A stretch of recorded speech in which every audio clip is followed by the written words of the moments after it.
آج جو گفتگو کرنی مقصود ہے، اگرچہ جلسے کا موضوع صرف شہادت عثمان رکھا گیا ہے اور یہ زیادہ تر ایک تاریخی موضوع ہے، میں یہ سمجھتا ہوں کہ اس موضوع پر مجھ سے بہت زیادہ بہتر روشنی ڈال سکیں گے پروفیسر اسلم صاحب، اس لیے کہ ان کا موضوع تاریخ ہے۔ میں چاہتا یہ ہوں کہ ابتدا میں حضرت عثمان رضی اللہ تعالی عنہ کے مناقب اور فضائل کے بارے میں بھی کچھ بیان کیا جائے۔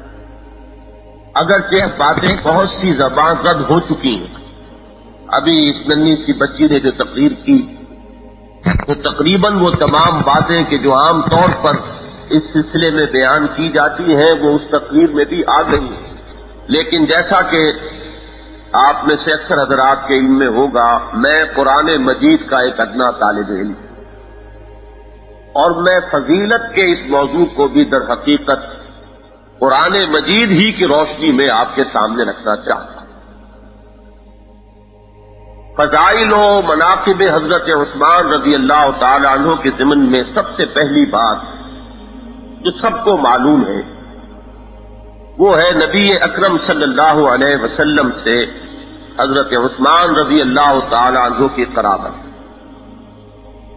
اگرچہ ہمارے نزدیک نسل اصل اساس فضیلت نہیں، اسلام نے تو آ کر اس تصور کو ختم کیا ہے۔ چنانچہ سورہ حجرات کی آیت بہت مشہور آیت، یا ایھا الناس انا خلقناکم من ذکر وانثی وجعلناکم شعوبا وقبائل لتعارفوا ان اکرمکم عند اللہ اتقاکم۔ یہ رنگ و نسل اور یہ خون کا معاملہ جو دنیا میں بنائے شرف رہا ہے، اسی کو فضیلت کی بنیاد قرار دیا گیا، اسی کو عزت اور شرف کی اساس بنایا گیا۔ قرآن مجید نے ان تمام بتوں کو توڑ ڈالا اور اصل بنائے شرف و عزت صرف تقویٰ کو قرار دیا۔ اسی کی تفسیر سمجھیے، نبی اکرم صلی اللہ علیہ وسلم اپنے خاندان والوں کو جمع کر کے خطبہ ارشاد فرماتے ہیں اور قریب ترین جو افراد ہو سکتے ہیں ان کا نام لے لے کر فرماتے ہیں، یا فاطمہ بنت محمد صلی اللہ علیہ وسلم انقذی نفسک من النار فانی لا املک لک من اللہ شیئا، یا صفیہ عمۃ رسول اللہ صلی اللہ علیہ وسلم انقذی نفسک من النار فانی لا املک لک من اللہ شیئا۔ اے فاطمہ، محمد کی لفظ جگر صلی اللہ علیہ وسلم و رضی اللہ تعالی عنہا، اپنے آپ کو اللہ کی آگ سے بچانے کی فکر کرو، اس لیے کہ میں اللہ کے ہاں تمہارے کام نہیں آ سکوں گا، تمہارے اپنے اعمال ہیں، لیس للانسان الا ما سعی وان سعیہ سوف یرا، اپنا عمل لہا ما کسبت وعلیہا ما اکتسبت۔ قرآن مجید نے تو یہود کے پندار پر کاری ضرب لگائی کہ تلک امت قد خلت لہا ما کسبت ولکم ما کسبتم ولا تسألون عما کانوا یعملون۔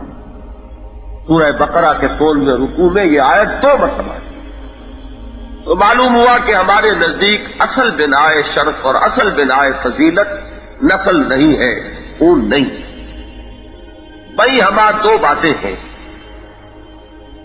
نبی اکرم صلی اللہ علیہ وسلم سے تعلق قرابت کا، رشتہ داری کا، چاہے کلی طور پر بنائے فضیلت نہ ہو لیکن من وجہ ایک فضیلت کی بنیاد ضرور۔ اور دوسری بات یہ کہ چونکہ ایک فرقے نے اسی چیز کو بنائے شرف بنایا اور اس کا اتنا چرچا کیا اور عوام کے ذہن چونکہ اس کو لپٹ کر قبول کرتے ہیں، لوگوں کا تصور یہی رہا ہے، تو عوام کی اس کمزوری سے فائدہ اٹھایا گیا۔ لہذا اس پہلو سے بھی اگر بات واضح کی جائے تو کوئی حرج نہیں کہ توڑا دوہرا رشتہ بلکہ 13 رشتہ ہے حضرت عثمان کا رضی اللہ تعالی عنہ نبی اکرم صلی اللہ علیہ وسلم کے ساتھ۔ نجیب الطرفین قرشی ہے، ان کی والدہ حضرت عروہ بنت ام حکیم بنت عبد المطلب، عبد المطلب کی نواسی ہیں حضرت عثمان کی والدہ، اور نبی اکرم صلی اللہ علیہ وسلم عبد المطلب کے پوتے، گویا کہ حضور کے مابین اور حضرت عثمان کی والدہ کے مابین رشتہ جو ہے وہ پھوپھی ذات بہن اور ماموں ذات بھائی کا ہے۔ تو حضرت عثمان رضی اللہ تعالی عنہ اس نسبت سے حضور کے بھانجے۔ اور دوسرا معاملہ اس لیے کہ دامادی ہی کا معاملہ ہے جو بہت زیادہ اچھالا گیا، تو اگر یہ کوئی بنائے فضیلت ہے تو حضرت عثمان رضی اللہ تعالی عنہ کو وہ فضیلت حضرت علی رضی اللہ تعالی عنہ کے مقابلے میں دو چند حاصل ہے۔ حضرت رقیہ کا نکاح ہوا حضرت عثمان کے ایمان لانے کے تقریباً فوراً بعد، اور پھر جب ان کا انتقال ہوا ہے غزوہ بدر کے زمانے میں، اور اس وقت حضرت عثمان رضی اللہ تعالی عنہ پر طبیعت میں وہ افسردگی اور پژمردگی تھی، مسجد نبوی کے دروازے پر حضور نے روکا ہے اور فرمایا ہے کہ یہ جبرائیل موجود ہے۔ جبرائیل اللہ کے ملائکہ مقربین میں سے وہ موجود ہیں، حضور دیکھ رہے ہیں، حضرت عثمان نہیں دیکھ رہے رضی اللہ تعالی عنہ، یہ موجود ہیں اور یہ کہہ رہے ہیں کہ اللہ تعالی نے ام کلثوم کا نکاح تم سے کر دیا ہے۔ گویا کہ حضرت عثمان رضی اللہ تعالی عنہ کا نکاح حضرت ام کلثوم رضی اللہ تعالی عنہ سے آسمان پر پہلے ہوا ہے اور زمین پر بعد میں۔ تو یہ معاملہ، اور ابھی بچی کی زبان سے آپ نے سن لیا کہ جب حضرت ام کلثوم کا انتقال ہوا ہے تو اس وقت مختلف روایات آئی ہیں، بعض میں تعداد 40 تک آئی ہے کہ اگر میرے 40 بیٹیاں بھی ہوتی تو میں یکے بعد دیگرے ان کو عثمان کے نکاح میں دیتا۔ اب آپ اس سے اندازہ کیجئے کہ نبی اکرم صلی اللہ علیہ وسلم کو کس قدر قرب اور کس قدر آپ راضی ہیں حضرت عثمان سے، کس قدر آپ کو حضرت عثمان رضی اللہ تعالی عنہ عزیز ہے۔ اس پہلو سے یہ جو ذو النورین کا لقب ہے حضرت عثمان کا، اگرچہ میں اس کے بعد دوسرے پہلو بھی آپ کے سامنے بیان کروں گا، لیکن اساسی طور پر، بنیادی طور پر اسی لیے ذو النورین قرار پائے کہ نبی اکرم صلی اللہ علیہ وسلم کی دو بنات، دو بیٹیاں رضی اللہ تعالی عنہما یکے بعد دیگرے حضرت عثمان کے نکاح میں آئے۔ تو معلوم ہوا کہ اگر جیسا کہ میں نے عرض کیا دامادی بنائے فضیلت ہے تو پھر یہ فضیلت حضرت علی رضی اللہ تعالی عنہ کے مقابلے میں حضرت عثمان کو دو چند حاصل۔ یہ اس دور میں انتہائی جھٹائی اور جسارت اور بڑی ہی بے شرمی کے ساتھ تاریخ کو مسخ کرنے کی جو کوششیں ہو رہی ہیں، اور اس اعتماد پر ہو رہی ہیں کہ کسی بھی بات کو ذرا وقت گزر جائے تو اس بات میں ایک استناد کی کیفیت پیدا ہو جاتی۔ آج سے 50 سال پہلے کا کوئی چھپا ہوا ورق دکھا دیجئے، عام آدمی اسی کو سند مان لے گا، یہ 50 سال پہلے کی لکھی ہوئی کوئی کتاب ہے۔ تو آج ایک بہت بڑا جھوٹ بولا جا رہا ہے، اور وہ جھوٹ اتنا بڑا کہ واقعہ یہ ہے کہ ہٹلر کا جھوٹ اور گوئبلز کا جھوٹ جو ہے وہ اس کے آگے بالکل مان پڑ جانے والا ہے۔ اور وہ یہ کہ جن لوگوں نے اس نسلی تعلق یا قرابت ہی کو بنائے شرف و فضیلت بنایا اور اسی پر اپنے پورے فلسفے کا تانا بانا جو ہے استوار کیا، انہیں جب یہ نظر آیا کہ یہ دامادی کا تعلق اگر ادھر اکیرا ہے تو ادھر دوہرا موجود ہے، تو انہوں نے اس کی پرواہ نہ کرتے ہوئے کہ خود ان کی اپنی تاریخ کی کتابوں میں، ان کی اپنی روایات میں، ان کے اپنے احادیث کے مجموعوں میں یہ بات صراحتاً مذکور ہے کہ حضرت خدیجہ الکبریٰ رضی اللہ تعالی عنہا سے حضور کو اللہ تعالیٰ نے 4 بیٹیاں عطا کی جو حضور ہی کے صلب سے تھی، حضرت زینب، حضرت رقیہ، حضرت ام کلثوم، حضرت فاطمہ رضی اللہ تعالی عنہن۔ لیکن آج یہ کہا جا رہا ہے کہ حضور کی بیٹی صرف ایک تھی، حضرت فاطمہ، اور بقیہ 3 جو ہے وہ حضرت خدیجہ کی تو بیٹیاں ہیں لیکن وہ حضور سے نہیں ہے بلکہ اپنے کسی سابق شوق. یہ اتنا بڑا جھوٹ، اور وہ جھوٹ اسی اعتبار پر کہ ایک تو جس طریقے سے کہ ہٹلر کے پروپیگنڈے کا ٹیکنیک تھا کہ جھوٹ اتنا بڑا بولو کہ لوگ یہ باور کریں، سوچیں، مجبور ہو جائیں کہ آخر اتنا بڑا جھوٹ تو کوئی نہیں بول سکتا، کچھ نہ کچھ تو اس میں صداقت کا پہلو ہوگا. اور دوسرے یہ کہ آج یہ جھوٹ تصدیق کر لو، آخر 50 برس کے بعد یہی چیزیں چھپے ہوئے اور آپ کوئی دکھاتا پھرے گا کہ دیکھو یہ پہلی کتاب کے اندر یہ چیز مرقوم ہے، لکھی ہوئی ہے اور کچھ نہیں. تو جو پہلی ثابت شدہ حقیقت ہے کم سے کم اس میں کچھ نہ کچھ شک کا پہلو تو پیدا ہو ہی جائے گا. جیسا کہ ابھی کہہ رہے تھے میاں صاحب، کس کے پاس وقت پڑا ہے کہ وہ تحقیق کرے؟ سنی سنائی باتیں ہیں مجلسوں میں بیان کی جانے والی اور نمک مرچ لگا کر بیان کی جانے والی، جو عوام کے ذہنوں میں بیٹھتی چلی گئی. اور بدقسمتی سے صرف عوام کے نہیں، اچھے اچھے اہل علم اور اہل قلم، مولانا امین احسن اصلاحی صاحب نے تو تسلیم کیا، اور ان کی وہ تحریر میں نے میثاق میں شائع کی تھی. جب انہوں نے تاریخ کے بارے میں بعض نئی چیزیں جو آئیں ان کا مطالعہ کیا تو انہوں نے باقاعدہ یہ چیز شائع کرائی میثاق میں کہ میں خود بھی چونکہ تاریخ کا طالب علم نہیں رہا تھا، لہذا میری زبان اور قلم سے بھی کچھ ایسے کلمات نکلتے رہے ہیں جو حضرت عثمان یا امیر معاویہ رضی اللہ تعالی عنہما ان دونوں کی شان میں کسی درجے میں گستاخی کے حامل نظر آتے ہوں. میں اپنی ان تمام تحریروں سے رجوع کرتا ہوں. لیکن یہ ہے کہ یہ حرکت و ناکت کو اس کی توفیق نہیں. یہ انانیت، یہ تکبر جو ہے، جتنا بڑا انسان ہوگا اتنی ہی بڑی اس کے لیے یہ مشکل بھی ہے. جن کے رتبے ہیں سوا، ان کو سوا مشکل ہے. عام آدمی کے لیے غلطی کا مان لینا آسان ہے، لیکن اہل علم اور اہل فضل اور اہل قلم کے لیے، مصنفوں کے لیے اور بڑے بڑے اساتذہ کے لیے اپنی غلطی کا ماننا جو ہے آسان نہیں. تو واقعہ یہ ہے کہ تاریخ کو جو مسخ کیا گیا تو اس طرح کیا گیا، اس نے دھڑلے کے ساتھ کیا گیا، اور اس طریقے سے باتیں زبان پر جاری کرا دی گئی، اور اس طریقے سے لوگوں کے ذہنوں میں بٹھا دی گئی کہ بڑے بڑے مصنفین کے قلم سے وہ ٹپک پڑی ہے بغیر اس کے کہ ان کا کوئی ارادہ اس میں شامل ہو. اس سے بہت سی وہ چیزیں جو ہے عام ہو گئی کہ جن کا واقعہ یہ ہے کہ جب تاریخ کا محققانہ انداز میں مطالعہ کیا جائے تو معلوم ہو کہ بالکل ہی تصویر جو ہے وہ دوسری. تو میں اب جو عرض کر رہا تھا وہ یہ کہ قرابت نبی اکرم صلی اللہ علیہ وسلم کے ساتھ یقیناً بلائے فضیلت ہے، لیکن یہ بھی معاملہ جو ہے بہرحال حضرت عثمان رضی اللہ تعالی عنہ کو دوہرا حاصل ہے حضرت علی کی نسبت رضی اللہ تعالی. لیکن اصل بلائے فضیلت کیا ہے؟ عربی زبان کا ایک مشہور شعر ہے کہ ان الفتى من يقول ها انا ذا ليس الفتى من يقول كان ابي. ودرم سلطان بوت کہنے والوں کو تو کبھی بھی دنیا میں کوئی عزت والا مقام حاصل نہیں ہوا. سوال تو یہ کہ تورات کے تم کیا؟ جوان اصل میں وہ ہے، جوان مرد وہ ہے جو یہ کہے میدان میں آ کر کہ یہ میں موجود ہوں. جوان وہ نہیں ہے جو یہ کہے کہ میرا باپ ایسا شجاع تھا اور اتنا بہادر تھا.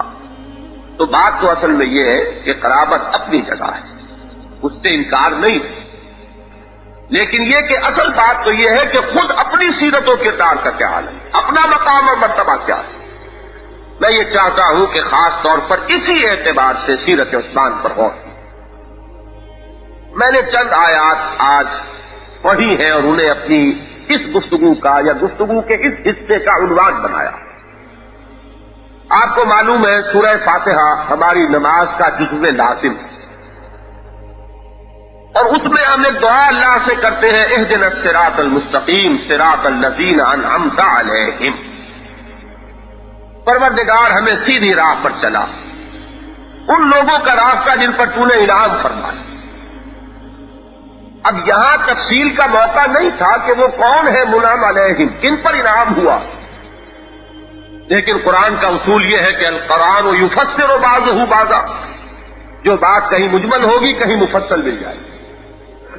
سورہ نساء میں اس کو کھولا گیا کہ جو شخص اللہ اور اس کے رسول کی اطاعت کو اپنے اوپر لازم کر لے گا، اسے ایک معیت معنوی حاصل ہو جائے گی ان لوگوں کے ساتھ جن پر اللہ کا انعام ہوا.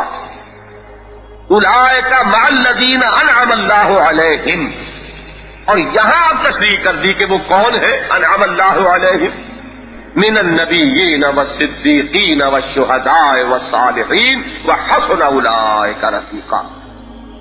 یہ 4 جماعتیں انبیاء کرام ہیں بلند ترین مقام پر. ان کے بعد درجہ ہے صدیقین کرام کا، ان کے بعد ہے شہداء کرام، اور ان کے بعد ہے صالحین مومنین. نیچے سے چلیے تو صالحین مومنین، پھر شہداء کا رتبہ ہے، پھر صدیقین کا مقام و مرتبہ ہے، اور پھر انبیاء کرام کا. ان میں سے نبوت کا جہاں تک تعلق ہے وہ پہلے بھی کسبی نہیں تھی، وہ بھی تھی، اور اب تو اس کا دروازہ مستقلاً بند ہو چکا، مکمل طور پر بند ہو چکا. نبی اکرم صلی اللہ علیہ وسلم پر نبوت و رسالت کا خاتمہ ہی نہیں ہوا، اس کی تکمیل بھی ہو چکی، اتمام بھی ہو چکا. البتہ یہ 2 بقیہ جو مراتب ہیں درمیان کے، یہ بہرحال بند ہونے والے نہیں. اپنی اپنی ہمت، اپنی اپنا ایثار، اپنی اپنی کوشش، اپنی اپنی محنت، اور کسی درجے میں اپنی اپنی استاد طبع کے اعتبار سے ان دونوں مراتب تک ان پر فائز ہونا انسانوں کے لیے اب ذرا اس مقدمے کے ساتھ غور کیجئے. آخری پارے کی ایک سورت ہے سورۃ اللیل. اس کی آخری آیات کے بارے میں تو مفسرین کا اجماع ہے کہ یہ حضرت ابوبکر صدیق کے بارے میں نازل ہوئی رضی اللہ تعالیٰ عنہ، جو میں نے آپ کو پڑھ کر سنائی. فَسَيُجَنَّبُهَا الْأَتْقَى. اتقیٰ کا مصداق حضرت ابوبکر صدیق رضی اللہ تعالیٰ. الَّذِي يُؤْتِي مَالَهُ يَتَزَكَّى. ان کی سیرت اور شخصیت کا سب سے نمایاں وصف اللہ کی راہ میں مال صرف کرنا، تزکیے کے لیے. یہ نہیں ہے کہ کسی کا کوئی قرض ان پر تھا. وَمَا لِأَحَدٍ عِندَهُ مِن نِّعْمَةٍ تُجْزَىٰ إِلَّا ابْتِغَاءَ وَجْهِ رَبِّهِ الْأَعْلَىٰ وَلَسَوْفَ يَرْضَىٰ. صرف اللہ کو راضی کرنے کے لیے وہ مال خرچ کرے، یتیموں پر، مسکینوں پر، بیواؤں پر، غریبوں پر، مسافروں پر، مانگنے والوں پر، اور پھر اللہ کے دین کے غلبے کے لیے، پیغام خدا بندی کی نشر و اشاعت کے لیے، جہاد فی سبیل اللہ کا سامان فراہم کرنے کے لیے. یہ سب سے نمایاں وصف ہے. یہ سورہ مبارکہ در حقیقت سورہ صدیقیت. یہ وہ بات ہے جہاں تک پہنچے امام راضی رحمت اللہ علیہ کہ سورۃ اللیل سورۃ الصدیقیہ، اور سورۃ والضحیٰ اس کے فوراً بعد جو آ رہی ہے وہ سورہ محمد ہے صلی اللہ علیہ وسلم. یہ جو صدیقیت ہے اس کے جو عناصر ترکیبی ہیں وہ اس سورت کی ہے پہلے ابتدائی آیات میں بیان ہوا. 3 ہے اوصاف.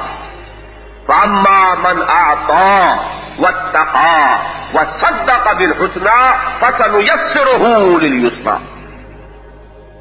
جس شخص کی سیرت و کردار میں یہ اجزائے ثلاثہ جمع ہو جائیں، اعطاء اس میں سب سے اول، اور آخر میں جیسا کہ میں نے عرض کیا سب سے زیادہ نمایاں اسی کو کیا. الذی یؤتی مالہ یتزکیٰ. ابتدا میں بھی فرمایا فَأَمَّا مَنْ أَعْطَىٰ وَاتَّقَىٰ وَصَدَّقَ بِالْحُسْنَىٰ. ایک طرف اعطاء ہو، جود و سخا ہو، کسی کو تکلیف میں دیکھ کر انسان تڑپ اٹھے، اس کی تکلیف دور کرنا اگر اس کے بس میں ہو تو اس تکلیف کو دور کرے. کسی کو احتیاج میں دیکھ کر اس کا اپنا آرام جو ہے اس پر حرام ہو جائے جب تک کہ وہ اس کی احتیاج کو اگر دور کرنے پر قادر ہے تو دور نہ کر دے. یہ ہے اعطاء، یہ وصف اول ہے. دوسرا وصف ہے واتقیٰ. طبیعت میں نیکی کا مادہ، برائی سے بچنے کی ایک کوشش، خدا ترسی اور خدا خوفی کی ایک کیفیت. اور تیسرا وصف جو تکمیل کرتا ہے ان کی کہ جس سے کہ مہر تصدیق ثبت ہو جاتی ہے کسی کی صدیقیت پر، وہ ہے وصدق بالحسنیٰ. جو بھی اچھی بات سامنے آئے فوراً تصدیق کرے. انانیت نہ ہو، تکبر نہ ہو کہ میں اس کی بات مان لوں گا تو میں چھوٹا ہو گیا یہ بڑا ہو گیا، بسا اوقات ہم خود اپنے اوپر وارد کر کے اس بات کو سمجھ سکتے ہیں، کسی سے بحث ہو رہی ہے اور اثناء بحث میں آپ نے یہ محسوس کر لیا ہے کہ بات وہ ٹھیک کہہ رہا ہے، لیکن انسان اپنی بات کی پٹ پٹ کہ اگر میں مان لوں تو اس کے معنی کیا ہوئے، تالی پٹ جائے گی کہ میں ہار گیا وہ جیت گیا، تو یہ جانتے ہوئے بھی کہ بات اس کی ٹھیک ہے ہم دلیلوں پر دلیلیں دیتے رہیں گے، کھڑے رہیں گے، بات کرتے رہیں گے، اس لیے کہ یہ آسان کام نہیں۔ کسی کو مان لینا، کسی کی بات تسلیم کر لینا کہ آپ صحیح کہہ رہے ہیں، جس میں یہ وصف ہو کہ چاہے دشمن بھی اگر کوئی بات کہے لیکن وہ بات اگر عدل اور انصاف پر مبنی ہے تو فوراً انسان تسلیم کرے، یہ ہے تصدیق بالحسنی۔ یہ تینوں اوصاف جس شخص میں جمع ہو جائیں وہ شخص صدیق کہلائے، سب سے زیادہ، سب سے نمایاں یہ اوصاف ثلاثہ جمع ہوئے حضرت ابوبکر صدیق رضی اللہ تعالیٰ عنہ کی شخصیت، اسی لیے وہ صدیق اکبر ہے رضی اللہ تعالیٰ۔ اس کے یہ معنی نہیں ہے کہ صدیق صرف وہ ہے، آپ نے کبھی غور نہ کیا ہو شاید کہ صدیق اکبر کے معنی کیا ہے، سب سے بڑے صدیق۔ معلوم ہوا کہ صدیقین کی ایک جماعت ہے، صدیقین کا ایک گروہ ہے، جس کے سرے گروہ ہیں، جس کے گلے سرسبد ہیں حضرت ابوبکر صدیق رضی اللہ تعالی عنہ جو صدیق اکبر ہے۔ یہ مفہوم نہیں ہے کہ صدیق صرف وہی ہے۔ اب ذرا آپ آئیے، یہی بات آئی ہے سورہ حدید میں نے وہ آیات بھی آپ کو پڑھ کر سنائی، ان المصدقین والمصدقات واقرضوا اللہ قرضا حسنا، بے شک صدقہ دینے والے مرد اور صدقہ کرنے والی عورتیں اور وہ لوگ کہ جو اللہ کو قرض حسنا دے، یضاعف لہم ولہم اجر کریم، ان کے لیے اجر میں اضافہ ہوتا رہے گا، دوہرا کیا جاتا رہے گا، بڑھوتری ہوتی رہے گی، افزائش و افزونی ہوتی رہے گی، اور انہیں ان کے رب کی طرف سے اجر کریم ملے گا۔ یہ صدقہ بھی آ گیا اور اللہ کو قرض حسنا بھی آ گیا۔ ان دونوں علیحدہ علیحدہ اصطلاحوں کو سمجھ لیجئے کہ صدقہ ہے غرباء، مساکین، یتیموں، مسافروں پر خرچ کرنا، اور اللہ کے ذمے قرض حسنا کیا ہوگا؟ جو اس کے دین کے لیے خرچ کیا گیا، جو اس کے کلمے کی سربلندی کے لیے خرچ کیا گیا، لتکون کلمۃ اللہ ہی العلیٰ، جس کا مقصد یہ ہو کہ اللہ کا کلمہ سربلند ہو جائے، اس کے لیے جو مال خرچ کیا جائے گا وہ اللہ کے ذمے قرض حسنا ہوگا۔ ان تقرضوا اللہ قرضا حسنا، سورہ حدید میں ابتدا سے آخر تک یہ مضمون جو ہے تانے بانے کی طرح بنا ہوا۔ من ذا الذی یقرض اللہ قرضا حسنا، کون ہے وہ جو اللہ کو قرض حسنا دے، یعنی اللہ کے دین کے غلبے کے لیے اپنا مال خرچ کرے۔ اس کے بعد فرمایا والذین آمنوا باللہ ورسلہ اولئک ھم الصدیقون والشہداء عند ربہم لہم اجرہم ونورہم، جن لوگوں میں یہ وصف موجود ہے، جو بخیل نہیں ہے، سخی ہے، جو مال خرچ کر سکتے ہیں غرباء اور مساکین پر بھی، اور اللہ کے دین کے نشر و اشاعت اور اس کی اقامت اور اس کے دنیا میں غلبے کے لیے بھی، وہ لوگ ہیں جب ایمان ان کی قسط قلب کے اندر جم کر پھوٹتا ہے تو وہ پورے طور پر بارآور ہوتا ہے، وہ پورے طور پر برگ و بار لاتا ہے، وہ پوری طریقے سے پھلتا اور پھولتا ہے۔ یہ تو آپ کو معلوم ہے، بیج ایک جیسا ہو، زمینیں مختلف ہو، نتیجے مختلف نکلیں گے۔ یہی معاملہ حدیث میں بھی ایک تمثیل سے سمجھایا گیا اور انجیل میں بھی حضرت مسیح کی تمثیل ہے کہ ایک زمینوں کے فرق کی وجہ سے زمین و آسمان کا فرق واقع ہو جائے گا پیداوار۔ اب ایک قسط قلوب جو ہے وہ ہے کہ جس میں صدقے کا حل چل چکا ہے، اس میں جب بیج پڑے گا وہ بارآور ہوگا اور وہ صدیقیت اور شہادت کے مقامات عظمیٰ جو ہیں ان تک اب رسائی ہو جائے گی۔ ایک وہ زمین ہے کہ جس میں بیج پڑا اور بیج بھی ضائع ہو گیا، اور ایک زمین وہ ہے کہ جس میں اگر بیج پڑا تو وہ پورے طور پر برگ و بار لایا۔ اولئک ھم الصدیقون والشہداء عند ربہم، یہ وہ لوگ ہیں کہ جو صدیق بھی ہیں اور شہداء بھی ہیں اپنے رب کے ہاں، اور لہم اجرہم ونورہم، یہ وہ لوگ ہیں کہ جن کے لیے ان کا بدلہ بھی محفوظ اللہ کے ہاں اور ان کا نور جو ہے وہ بھی محفوظ۔ میں یہاں لفظ ذو النورین کی تشریح اس آیت کے ذیل میں کر رہا ہوں حضرت عثمان رضی اللہ تعالی عنہ کی شخصیت پر جب ہم غور کرتے ہیں تو معلوم ہوتا ہے کہ یہ دونوں نور، نور صدیقیت اور نور شہادت، دونوں جس کی ذات میں جمع ہوئے ہیں وہ ہے حضرت عثمان ابن عفان رضی اللہ تعالی عنہ. اس لیے کہ ان کی شخصیت کا ذرا تجزیہ کیجیے. میں نے اب وہ تانا بانا سا بن دیا ہے کہ جس میں آپ پھول ٹانکتے چلے جائیے تو اب یہ نہیں ہوگا کہ وہ علیحدہ علیحدہ آپ کو نظر آئے، بلکہ وہ ایک فریم کے اندر لگا ہوا معلوم ہوگا کہ ہر چیز اپنی جگہ پر ٹھیک ٹکی. سب سے پہلے لیجیے اما من اعطا، اعطا جو وصف اول. امام الہند شاہ ولی اللہ دہلوی رحمۃ اللہ علیہ نے ازالت الخفا، ان کی ایک بہت ہی اعلیٰ اور بہت ہی علمی اور بہت ہی محققانہ تصنیف ہے. بدقسمتی سے ہم اپنے وہ پچھلے اسلاف جو ہیں ان سے تو کیا واقف ہوں گے، یہ جو 200 برس پہلے کی شخصیتیں اس برے صغیر کی ہیں ان سے بھی واقف نہیں رہے. ازالت الخفا پڑھیے، ازالت الخفا عن خلافت الخلفاء. یہ پروپیگنڈے کے طوفان جو اٹھائے گئے ہیں اور جس کا گردہ جو ہے وہ فضا میں اس طریقے سے ہے جیسے کہ کبھی کبھی وہ ڈسٹ سسپینشن ہو جایا کرتی ہے اور گردہ جو ہے وہ پورے فضا کے اندر وہ ایک سسپینشن کی شکل اختیار کر لیتا ہے.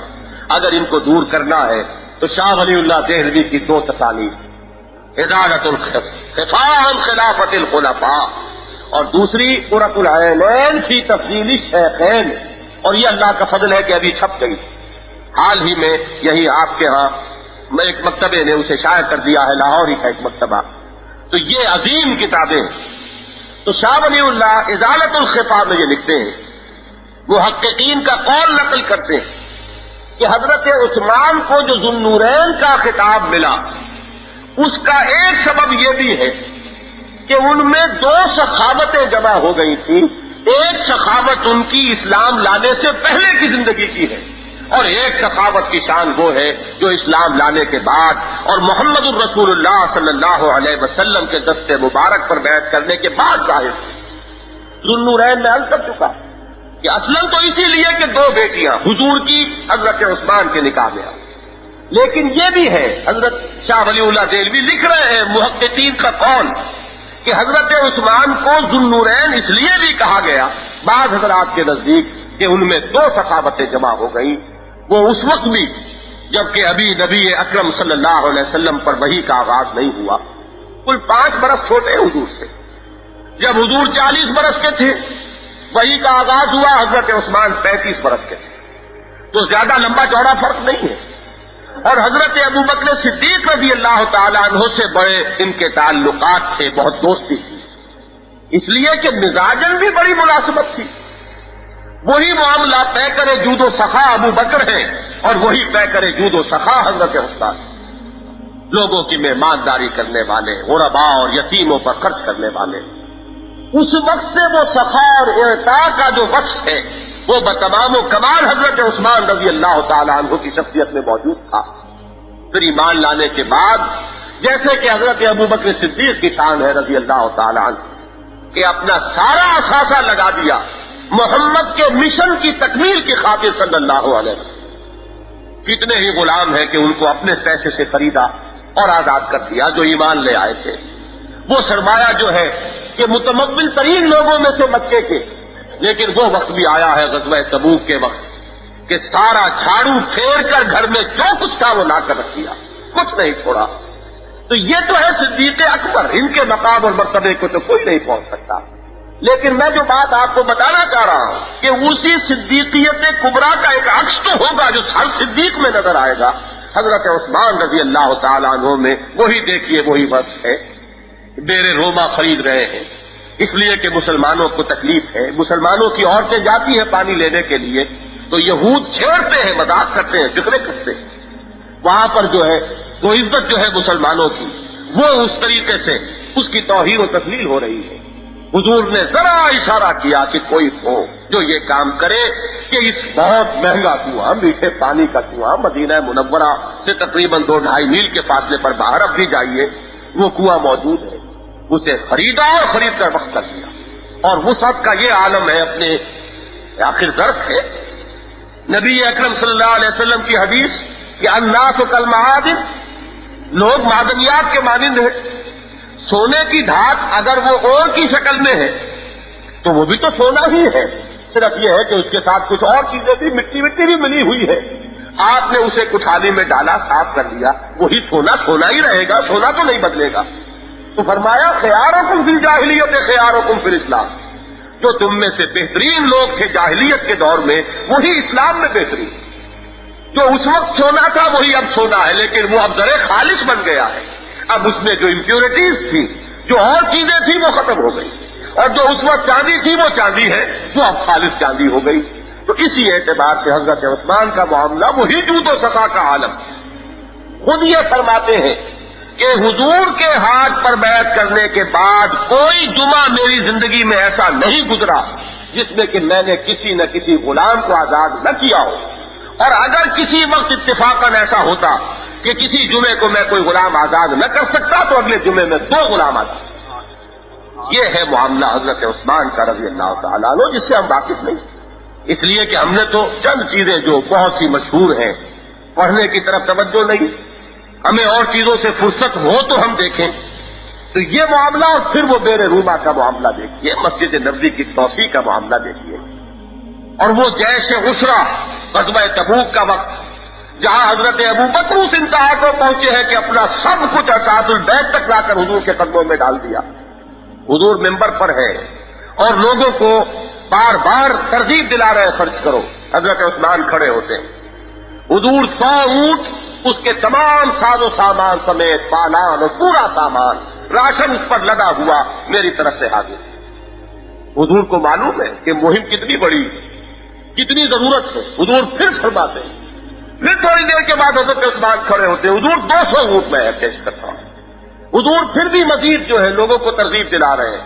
پھر وہ کھڑے ہوتے ہیں، حضور 300 اونٹ میری طرف سے کہ جو پورے ساز و سامان کے ساتھ پیش کر دیے گئے. حضور فرماتے ہیں کہ عثمان اس وقت نقد کی ضرورت بھی ہے. حضرت عثمان جاتے ہیں اپنے گھر اور کہتے ہیں اپنے جو بھی وہاں پر کارندے ہیں کہ جتنا بھی اس وقت نقد ہے جمع کر لو. وہ سارا لے کر 1000 دینار، یہ درہم نہیں ہے، دینار ہے، اشرفیاں، وہ خالص سونے کی اشرفیاں وہ لے کر آتے ہیں ایک تھیلی میں جو اپنی آستین میں چھپائی ہوئی لاتے ہیں، اور حضور بیٹھے ہوئے ہیں حضور کی جھولی میں ڈال دیتے ہیں. حضور دیکھتے ہیں 1000 دینار. الفاظ آئے ہیں بعض روایات میں کہ جوش مسرت سے حضور کا کہ چہرہ مبارک کی رنگت اتنی سرخ ہو جاتی ہے کہ الفاظ یہ آئے ہیں کہ جیسے آپ کے رخساروں پر انار جو ہے وہ نچوڑ دیے گئے ہیں. اتنی خوشی ہے محمد رسول اللہ صلی اللہ علیہ وسلم. اس وقت جب کہ وہ اونٹوں کا اعلان کر رہے تھے حضرت عثمان، اس وقت بھی جب حضور ممبر سے نیچے اترتے ہیں تو آپ نے فرمایا کہ آج کے بعد عثمان کو کوئی عمل نقصان نہیں پہنچا سکتا. اگرچہ اس کا کوئی امکان نہیں کہ کوئی برا عمل صادر ہوگا، اس کا کوئی امکان نہیں، لیکن یہ ہے کہ اس مقام اور مرتبے کی صرف وضاحت کے لیے کہ افعل ما شئت، اب جو چاہو تم کرو، تمہارے لیے کوئی عمل جو ہے اب وہ تمہیں گزن پہنچانے والا نہیں. اور اس کے بعد روایات میں آیا ہے کہ حضور اپنی جھولی میں ان اشرفیوں کو الٹتے پلٹتے رہے، چہرہ مبارک پر مسرت کی وجہ سے کیفیت وہ جو میں بیان کر چکا. اور اس وقت پھر حضور نے وہی الفاظ دہرائے کہ آج کے بعد عثمان جو کرے اس کو کوئی نقصان پہنچنے والا نہیں. یہ ہے وہ اعتاد کی شان حضرت عثمان رضی اللہ تعالی عنہ کی کہ جس میں وہ بالکل نظر آتے ہیں کہ جیسے عکس کامل ہے حضرت ابوبکر صدیق کا رضی اللہ تعالی. صدیق اکبر ایک مرتبہ کامل ہے محمد الرسول اللہ صلی اللہ علیہ وسلم کے، اور حضرت عثمان معلوم ہوتا ہے کہ عکس کامل ہے حضرت ابوبکر صدیق کے رضی اللہ تعالی. آگے چلیے، اما من اعطا واتقا، اب تقویٰ پر ہے. تقویٰ کے بارے میں استیعاب کا ایک قول شاہ ولی اللہ ہی نے نقل کیا رحمت اللہ علیہ کہ حضرت عثمان خود یہ فرماتے کہ میں نے کبھی بھی جاہلیت، اس معنی میں تو جاہلیت کا کوئی دور آیا ہی نہیں، صدیق پر جاہلیت کا دور نہیں آتا، لیکن ہم زمانی اعتبار سے کہہ رہے ہیں کہ وہ زمانہ کہ جو حضور پر وحی کے آغاز سے پہلے کا زمانہ اسے اب دور جاہلی کہتے ہیں. میں نے کبھی بھی نہ زنا کیا نہ چوری کی. اور یہ قول بھی نقل ہوا ہے کہ حضرت عثمان اور حضرت ابوبکر رضی اللہ تعالی عنہ دونوں نے جاہلیت ہی میں شراب کو اپنے اوپر حرام کر دیا تھا۔ یہ وہ فطرت سلیمہ ہے، یہ وہ انسان کی فطرت۔ حضور جو فرماتے ہیں کہ کل مولود یولد علی الفطرہ فابواہ یحودانہ او یمجسانہ او ینصرانہ او کما قال صلی اللہ علیہ وسلم۔ یہ فطرت اسلام لے کر ہر انسان آتا ہے۔ یہ تو پھر مسخ ہو جاتی ہے فطرتیں، تب یہ برائیاں اور یہ عیوب اور یہ خرابیاں اور یہ فحش حرکات کا صدور ہوتا ہے۔ ورنہ اگر فطرت اپنی اس صحت اور سلامتی پر برقرار رہے تو فطرت انسانی جو ہے وہ تو اس فاطر کی بنائی ہوئی ہے، اس میں تو کوئی کمی نہیں۔ تو اس فطرت سلیمہ پر ہوتا ہے ہر صدیق، ہر نبی بھی اور ہر صدیق بھی۔ مزاجن صدیقین کا مزاج بالکل انبیاء کا مزاج ہوتا ہے۔ یہ بات دوسری ہے کہ کسی کا دستے ہنائی باغ میں کوئی گیا اور کوئی پودا ہے گلاب کے پھول اس میں کھلے ہوئے ہیں، کسی کا دستے ہنائی کسی ایک پھول کو چن لیتا ہے، یہ اس کا انتخاب ہے۔ ورنہ گلاب کے پھول وہاں ہیں اور بھی ہے اس پودے میں، جس کو چن لیا استفاء اور اجتباء کا مقام جسے حاصل ہو گیا وہ مصطفیٰ اور مجتبیٰ ہو گئے۔ اور بقیہ جو وہ پھول ہیں وہ حسد میں جلتے نہیں کہ وہ یہ کہیں کہ انہیں یہ مقام کیوں حاصل ہو گیا، بلکہ جیسے ہی ان کی طرف سے دعوت آتی ہے وہ لبیک کہتے ہوئے حاضر ہو جاتے ہیں، اور ایک لحظہ کا توقف بھی نہیں ہوتا ہے تصدیق میں کہ فوراً تصدیق کرتے ہیں۔ یہ ہے صدیقیت کی شان۔ تو میں یہ پہلی دوسری بات بیان کر رہا تھا، انسان کے اس طبیعت میں بدی سے جو حجاب ہے اس کو اصطلاح میں کہتے ہیں حیا۔ یہ انسان کی فطرت میں برا کام کرتے ہوئے اندر سے لفظ لوامہ اسے روکتا ہے، جس کی قسم کھائی قرآن مجید میں، لا اقسم بالنفس اللوامہ۔ اور انسان نہیں چاہتا، حضور نے ایک مرتبہ یہ گناہ کی تعریف کی کہ الاسم ما حاک فی صدرک فکرہت ان یطلع علیہ، گناہ وہ ہے جس سے تمہارے سینے میں خلجان پیدا ہو جائے اور تم اس کو پسند نہ کرو کہ لوگوں کے علم میں آئے کہ اس نے یہ حرکت کی ہے۔ یعنی گناہ کے یہ دو پہلو ہو گئے، ایک تو نفس لوامہ اس پر ملامت کر رہا ہو اندر، اور ایک انسان یہ محسوس کرے کہ یہ سب لوگ بھی کہیں گے کہ یہ بری بات ہے اور وہ نہ کرنا چاہے، وہ برائی ہے۔ اسی کا مادہ جو ہے اسے ہم حیا کہتے ہیں۔ اور حیا کے بارے میں محمد الرسول اللہ صلی اللہ علیہ وسلم کی سند ہے کہ اکثرہم حیاء عثمان، تمام صحابہ کرام میں سب سے زیادہ حیا میں بڑھے ہوئے حضرت عثمان ہے رضی اللہ تعالی۔ اور وہ حدیث مجھے یہاں بیان کرنے کی حاجت ہے کہ والحیاء شعبۃ من الایمان۔ اسی لیے اگر کسی نے کہا کہ کامل الحیاء والایمان تو اس میں کوئی اپنی طرف سے اضافہ نہیں ہے، یہ در حقیقت حضور ہی نے جو ربط ظاہر کیا ہے حیا میں اور ایمان میں کہ والحیاء شعبۃ من الایمان، تو جس کی حیا کامل ہے در حقیقت اس کا ایمان بھی کامل ہے۔ تو کامل الحیاء والایمان یا اکثرہم حیاء عثمان، یہ ہے شان حضرت عثمان کی۔ اس سلسلے میں مسلم شریف میں ایک واقعہ آیا ہے حضرت عائشہ صدیقہ سے رضی اللہ تعالیٰ عنہ۔ ایک مرتبہ حضور میرے حجرے میں تھے اور ایک کوئی گدھا پڑا ہوا تھا، گدیلا سا، اس پر آپ استراحت فرما رہے تھے لیٹے لیٹا ہوا انسان، بہرحال کپڑے پورے طور پر ہو سکتا ہے کہ کہیں کوئی پنڈلی کھلی ہوئی ہو حضور کی، پورے طور پر جسم ڈھکا ہوا نہیں۔ اور حضرت عائشہ صدیقہ بھی ایک طرف، میں اس جمعے میں بھی یہ واقعہ بیان کر رہا تھا، اس وقت بھی رہا نہیں گیا یہ کہنے سے کہ یہ حضور کے گھر جو ہم پڑھتے ہیں کتابوں میں تو ہم کوئی تصور نہیں کر سکتے، ہمارا تو گھٹیا سے گھٹیا گھر بھی کئی کمروں کا ہوتا ہے، وہاں تو یہ معاملہ ہے کہ ازواج مطہرات کے حجرے تھے، اور حجروں کا طول و عرض کیا تھا وہ روایات میں آتا ہے۔ حضور جب تہجد کے لیے کھڑے ہوتے تھے حضرت عائشہ کے حجرے میں رضی اللہ تعالی عنہا، تو وہ حجرہ اتنا چھوٹا تھا کہ یہ ممکن نہیں تھا کہ حضرت عائشہ بھی اپنی ٹانگیں پھیلائے رہیں اور حضور سجدہ بھی کر لیں، یہ ممکن نہیں ہوتا تھا۔ سجدے میں جب جاتے تھے تو حضور حضرت عائشہ کی ٹانگیں اٹھا کر ایک طرف کرتے تھے پھر سجدہ کرتے۔ تو اس چھوٹے سے حجرے میں حضور آرام فرما رہے، حضرت عائشہ بھی رضی اللہ تعالیٰ عنہ۔ تو ادھر سے اطلاع دی گئی کہ حضرت ابوبکر صدیق رضی اللہ تعالیٰ عنہ تشریف لائے ہیں اور اذن باریابی کے خواہاں ہیں۔ حضور نے فرمایا آ جائیے، آ گئے، بیٹی ہے، بیٹی کا گھر ہے۔ حضور لیٹے ہوئے، جس طرح لیٹے ہوئے تھے لیٹے رہے۔ حضرت ابوبکر نے جو بات کرنی سیکھی پھر یہ بات فرمائی گئی، اطلاع دی گئی کہ حضرت عمر بھی تشریف لائے ہیں، حاضر ہونا چاہتے ہیں، ان کے بارے میں بھی اجازت دے دی گئی، وہ آئے۔ حضرت عائشہ صدیقہ نے ذرا پیٹ کر لی ہوگی، تو چادر جو ہے وہ اپنے اوپر لے لی ہوگی، اس کے بعد وہ بھی چلے گئے، جو بات انہیں کرنے سے رخصت ہو گئے۔ تیسری مرتبہ اطلاع دی گئی کہ حضرت عثمان حاضر ہوئے ہیں رضی اللہ تعالی۔ جب یہ حضور کو اطلاع ملی تو حضور اٹھ کر بیٹھ گئے اور اپنے کپڑے آپ نے پوری طرح درست کر دیے۔ اصلح علیہ ثیابہ، یہ الفاظ ہے اس حدیث کے، مسلم شریف کی روایت۔ حضور نے اپنے اوپر اپنے کپڑے درست کر لیے اور ساتھ ہی حکم دیا حضرت عائشہ صدیقہ رضی اللہ تعالی عنہا کو کہ اجمعی علیہ کے ثیابہ کے، اپنے اوپر بھی اپنے کپڑے اپنے چادر کو پوری طرح درست کر لو۔ یہ اہتمام کیا۔ اس کے بعد حضرت عثمان داخل ہوئے، انہوں نے بھی جو بات کرنی تھی رخصت ہو گئے۔ اب جب یہ واقعہ پیش آ چکا، حضرت عائشہ صدیقہ رضی اللہ تعالی عنہا فرماتی ہے کہ میں نے اب حضور سے سوال کیا۔ ابو بکر آئے، آپ نے کوئی خاص اہتمام نہیں کیا۔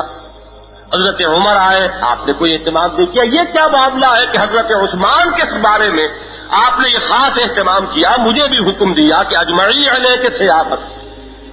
تو حضور نے فرمایا کہ تمہیں معلوم نہیں کہ حضرت عثمان انہ رجل حیی، انتہائی حیادار۔ مجھے یہ اندیشہ ہوا، بعض روایات میں تو یہ الفاظ نقل ہوئے کہ اگر میں اسی طرح بے تکلفی سے لیٹا رہا تو وہ اس حجاب کی وجہ سے، حیا کی وجہ سے جو بات کرنے آئے تھے وہ کر نہیں سکیں گے، ویسے کرے جائیں گے، ویسے ہی واپس ہو جائیں گے۔ اور دوسری روایت میں الفاظ آئے ہیں کہ عثمان تو وہ ہے کہ جس سے فرشتے حیا کرتے ہیں، تو میں بھی ان سے حیا کر رہا ہوں۔ یہ ہے معاملہ حضرت عثمان کا رضی اللہ تعالیٰ۔ ایام جاہلیت ہی میں، یعنی ایمان لانے سے پہلے، یوں کہیے صرف شراب کو اپنے اوپر حرام کر لینے والے، زنا کے بارے میں خود گواہی دینے والے کہ کبھی بھی پوری عمر میں اس کا موقع نہیں آیا۔ معاشرہ وہ ہو عرب کا جس میں شراب اور زنا جو ہے وہ ان کے معروفات میں شامل ہو چکے تھے، وہ منکر کا کوئی تصور ہی نہیں تھا کہ اس میں کوئی برائی کی بات بھی ہے۔ اسی میں 35 برس جس نے بسر کیے ہوں، اور یہ گواہی دے رہا ہوں، جس کی حیا کا عالم یہ ہو، یہ فرماتے ہیں کہ جس دن سے میں نے حضور کے ہاتھ پر بیعت کی ہے تو اپنا جو دایاں ہاتھ حضور کے ہاتھ میں دیا تھا، اس کے بعد سے میں نے کبھی اپنے ناف سے نیچے کے جسم کو اس سے مس نہیں کیا ہے کہ یہ ہاتھ محمد کے ہاتھ میں آیا تھا صلی اللہ علیہ وسلم۔ اس کے تقویٰ کا، اس کی حیا کا یہ عالم، اما من آتا واتقا، جس کے اتقاء کا یہ عالم، جس کے اعطاء کا یہ عالم جو میں بیان کر چکا، اور صدق بالحسنی، تصدیق کا معاملہ یہ ہے کہ چھٹے یا ساتویں، بعض لوگوں کے نزدیک 5ویں یا چھٹے مومن ہیں ایمان لانے والوں میں حضرت عثمان کا نمبر یہ، حضرت ابو عبیدہ رضی اللہ تعالیٰ عنہ، حضرت عبد الرحمن ابن عوف رضی اللہ تعالیٰ، عشرہ مبشرہ میں ان حضرات سے بھی پہلے ایمان لائے حضرت عثمان۔ تو معلوم ہوا کہ وہ صدق بالحسنی، تصدیق کرنے میں سبقت کرنے والے، اور اعطاء اور اتقاء ان دونوں میں کامل۔ تو یہ ہے صدیقیت کے وہ اوصاف ثلاثہ۔ اور ان المصدقین والمصدقات فاقرضوا اللہ قرضا حسنا، وہ سورہ حدیث کی آیات، وہ بھی اس کے اندر بتمام و کمال موجود۔ تو یہ صدیقیت بھی موجود، اور پھر وہ مقام شہادت بھی حاصل ہو گیا۔ صدیقین کا معاملہ یہ ہوتا ہے، انبیاء کا معاملہ بھی یہ ہے، آپ کو معلوم ہے۔ نبی اکرم صلی اللہ علیہ وسلم خود فرماتے ہیں لَوَدِدتُّ أَنْ أُقْتَلَ فِي سَبِيلِ اللَّهِ ثُمَّ أُحْيَىٰ ثُمَّ أُقْتَلَ ثُمَّ أُحْيَىٰ ثُمَّ أُقْتَلَ۔ میں یہ چاہتا ہوں، میری یہ خواہش ہے کہ میں اللہ کی راہ میں قتل کر دیا جاؤں، اور پھر مجھے زندہ کیا جائے، پھر میں اللہ کی راہ میں قتل کر دیا جاؤں۔ لیکن یہ کہ رسولوں کے باب میں اللہ کی سنت یہ ہے کہ یہ بات چونکہ عالم ظاہری میں اس میں رسول کے مغلوب ہو جانے کا پہلو آ جاتا ہے، اور رسول کے شایان شان یہ نہیں۔ اللہ نے فیصلہ کیا لَأَغْلَبَنَّ أَنَا وَرُسُلِي، میں اور میرے رسول غالب رہیں گے۔ لہذا یہ معاملہ، اور صدیقین کے ساتھ بھی اللہ کا معاملہ یہ ہے۔ یہ حضرت ابوبکر صدیق رضی اللہ تعالی عنہ کہ ان کی موت بھی اسی طرح واقع ہوئی، وہ شہادت، بقیہ خلفائے ثلاثہ ہے، تینوں کو وہ مقام حاصل ہو رہا ہے، حضرت عمر کو بھی، حضرت عثمان کو بھی، اور حضرت علی کو بھی رضی اللہ تعالی عنہم۔ لیکن یہ بھی در حقیقت اس کو سمجھ لیجئے کہ وہ نبوت اور نبوت کا عکس ہے صدیقیت۔ حضرت عثمان کا معاملہ یہ ہے کہ یہاں کر دونوں چیزیں جمع ہو گئی، اپنی شخصیت کے اعتبار سے، اپنی سیرت و کردار کے اعتبار سے وہ ایک صدیق کامل ہے، صدیقیت کے اوصاف بتمام و کمال موجود، اور پھر انہیں مقام اور مرتبہ حاصل ہوا وہ شہادت کا۔ وہ واقعہ آیا کہ کوہ حرا پر حضور ہے، حضرت ابو بکر ہے، حضرت عمر ہے اور حضرت عثمان ہے رضی اللہ تعالی عنہم، اور اس وقت جب وہ روب نبوت سے پہاڑ کانپا اور لرزا ہے تو حضور نے فرمایا اپنے پائے مبارک سے ذرا ٹھوکا دیتے ہوئے پہاڑ کو کہ تھم جا، رک جا، تیری پیٹھ پر اس وقت ایک نبی، ایک صدیق اور 2 شہیدوں کے سوا اور کوئی نہیں۔ تو یہ ہے وہ شہادت کی پیش کی خبر جو محمد رسول اللہ صلی اللہ علیہ وسلم نے حضرت عمر فاروق، حضرت عثمان غنی رضی اللہ تعالیٰ عنہما دونوں کو دی تھی۔ تو یہ 2 نور ہیں جو جمع ہوئے ہیں حضرت عثمان غنی رضی اللہ تعالیٰ عنہ کی شخصیت میں۔ اولئک هم الصدیقون والشہداء عند ربہم لہم اجرہم ونورہم، یہاں لفظ نور کو خاص طور پر سورہ حدید کی یہ آیات نمبر 18-19 ہے، جا کر مطالعہ کیجیے گا۔ تو یہ ذوالنورین حضرت عثمان غنی رضی اللہ تعالیٰ عنہ اس اعتبار سے بنے کہ یہ دونوں چیزیں جو ہیں ان کی شخصیت کے اندر بتمام و کمال موجود، اور ساتھ صدیقیت پورے کے پورے موجود، اور پھر یہ کہ مرتبہ شہادت سے نوازے گئے حضرت عثمان رضی اللہ تعالیٰ عنہ۔ تیسرا آپ کی فضائل میں اس کو طبعاً سمجھیے، اصل بات تو جیسا کہ میں عرض کر چکا، اصل فضیلت بنا تقویٰ، اصل فضیلت سیرت اور کردار کی فضیلت ہے، اصل فضیلت وہ کہ جو بیان ہو چکی، لیکن یہ بھی کہ وہ مشن جو تھا محمد الرسول اللہ صلی اللہ علیہ وسلم کا، حضرت ابو بکر صدیق، یہ بھی ایک معاملہ فلسفے کا ہے کہ صدیق کے کرنے کا کام یہی ہوتا ہے، وہ نبوت کے کام کو کنسولیڈیٹ کرتا ہے۔ حضور نے انقلاب کی تکمیل کی، حضور کے انتقال کے فوراً بعد کاؤنٹر ریولیوشنری موومنٹس جو ہے وہ شروع ہوئی، ادھر سے یہ مانعین زکوٰۃ ہیں، مرتدین ہیں، وہ نئی نئی نبوتوں کے دعوے دار اٹھ گئے، 2.5 برس کی تھوڑی سی مدت، اور وہ صدیق اکبر رضی اللہ تعالی عنہ چومکھی جنگ لڑ رہے ہیں، اور تمام فکروں کا سدباب کر کے اس انقلاب کو یوں کہیے کہ اس کو پھر مستحکم کر کے دنیا سے رخصت ہو گئے۔ اس کے بعد اب ہوا اصل میں وہ دور جو ہے جس کو کہنا چاہیے کہ للی ان بلوم، پھول جو ہے پوری طرح کھلا ہوا، خلافت راشدہ جو ہے وہ اپنے پورے عروج پر جو ہے تو وہ دور فاروقی میں نظر آتی رضی اللہ تعالی عنہ۔ یہاں بھی آپ دیکھیں گے ایک عجیب کیفیت ہے، حضرت عثمان رضی اللہ تعالیٰ عنہ کے شخصیت میں یہ 2 کی چیزیں ایسی جمع کی ہیں اللہ نے، اور یہ ذوالنورین کا لقب اتنے مختلف پہلوؤں سے آپ کی شخصیت پر راست آتا ہے۔ ایک طرف تو یہ کہ 2 بیٹیاں حضور کی نگاہ میں آ رہی ہیں حضرت عثمان، وہ قول محققین کا نقل کر چکا کہ 2 سخاوتیں، سخاوت ایک وہ کہ جو ایمان سے قبل، اور ایک سخاوت وہ کہ جس کا ظہور ہوا ایمان کے بعد۔ 2 نور جمع ہو گئے، نور صدیقی بھی ہے اور نور شہادت بھی ہے، دونوں نور جو ہے وہ آپ کی ذات میں جمع ہو گئے۔ آگے چلیے، جیسا کہ میں عرض کر رہا تھا، خلافت میں ایک دور ہے حضرت عمر فاروق کا، اصل ایکسٹینشن اور اصل توسیع جو ہوئی ہے وہ حضرت عمر کے دور میں ہوئی رضی اللہ تعالیٰ عنہ۔ سلطنت کسریٰ جو ہے وہ پاؤں تلے روندی گئی، اور اس کے کنوز جو ہے وہ جو ہے لا رہے اور مال غنیمت کی شکل میں آ رہے ہیں، مدینہ منورہ میں ڈھیر لگ رہے ہیں۔ وہ کسریٰ کی سطوت جو ہے وہ داستان پاری نہ بن گئی۔ ادھر وہ روما کی سلطنت کی ایک ٹانگ ٹوٹ چکی تھی، یعنی اس کا جو 3 بر اعظموں پر جو عمل دخل تھا، یورپ بھی، افریقہ بھی اور مغربی ایشیا بھی، مغربی ایشیا کی حد تک حضرت عمر کے دور میں اس کی حکومت کا یوں سمجھیے کہ ختم ہو چکا، جنازہ نکل گیا۔ لیکن یہاں سے آگے پھر جو ہوا ہے توسیعی عمل وہ حضرت عثمان رضی اللہ تعالیٰ عنہ کے دور میں، کہ پورا شمالی افریقہ، ذرا تصور کیجئے، یہ اس وقت کا لیبیا، الجیریا، موراکو، ٹیونس، یہاں تک پورا شمالی افریقہ حضرت عثمان غنی رضی اللہ تعالیٰ عنہ کے دور میں فتح ہو رہا۔ حضرت عثمان کی دور خلافت کے بارے میں یہ بات لوگوں کے ذہنوں میں بیٹھ گئی ہے کہ شاید فتنہ ہی فتنہ تھا، فساد ہی فساد تھا، بہت بڑا موال تھا۔ خلفائے 4 میں سب سے زیادہ طویل دور خلافت جو ہے وہ حضرت عثمان کا ہے، 12 سال، حضرت عمر کے 10 سال، حضرت ابو بکر کے 2.5 سال، اور حضرت علی کے تقریباً 4.25 سال، 4.5 سال، طویل ترین دور۔ اور اس دور میں دونوں شانیں موجود ہیں، وہ شان فاروقی بھی موجود ہے۔ تقریباً 2/3 حصہ جو ہے 8 برس آپ کی خلافت کے بالکل وہی رنگ رہا ہے کہ جو دور فاروقی میں رہا ہے، وہی امن و امان کی کیفیت ہے، وہی نظام جو ہے محکم ہے، اور مسلمانوں کے مجاہدین کے قدم آگے بڑھ رہے ہیں۔ حضرت عمر کے انتقال کے بعد جیسا کہ ابھی میاں صاحب کہہ رہے تھے، دشمنوں نے سمجھا تھا کہ شاید اب یہ حکومت جو ہے قائم نہ رہ سکے گی، اور بہت سے خصوصاً ایران کے علاقوں میں بغاوتیں ہوئی۔ حضرت عثمان نے ان میں سے ایک ایک کو فروغ کر دیا اور اس کے بعد قدم آگے بڑھا۔ جنگ عبادلہ کہلاتی ہے وہ، جس میں حضرت عبداللہ ابن ابی سرح اس کے کمانڈر ان چیف تھے، حضرت عبداللہ ابن زبیر بھی لڑ رہے تھے، حضرت عبداللہ ابن عباس بھی لڑ رہے تھے، اور حضرت عبداللہ ابن عمر بھی وہاں موجود تھے۔ یہ جنگ عبادلہ جس کے نتیجے میں افریقہ کی قسمت بدلی ہے، اور سلطنت روما کے وہاں سے وہ جھنڈے ہمیشہ ہمیشہ کے لیے اکھڑ گئے اور وہاں اسلام کا جھنڈا لہرایا۔